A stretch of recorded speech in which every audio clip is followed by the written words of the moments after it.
Voici la structure du séminaire. Partie 1, début d'une journée type. Partie 2, les complexes. Partie 3, affirmation de soi et de ses choix. Partie 4, pouvoir dire non.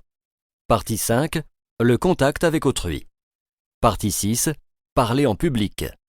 Partie 7, écrire pour savoir ce que l'on veut. Il faudrait que vous vous répétiez chaque matin en vous levant « J'ai confiance en moi », à la manière d'un mantra bouddhiste. Affichez dans votre cuisine, sur le frigo par exemple, des photos de personnes qui symbolisent cet état de plénitude que vous souhaitez atteindre. Une personne affichant une confiance absolue en ses moyens inspire confiance.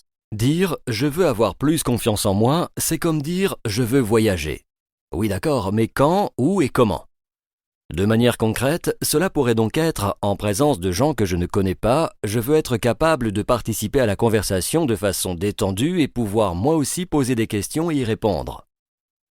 Encore un petit exercice que vous devrez effectuer le plus souvent possible quand vous aurez besoin de faire une mise au point sur votre vie.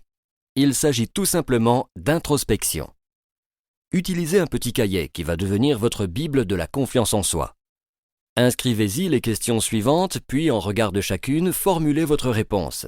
Que signifie pour moi la confiance en soi? En général, votre réponse doit commencer par « je veux être capable de » ou bien « je veux devenir ». Bannissez les formules du type « je ne veux pas être » ou « je voudrais être moi ».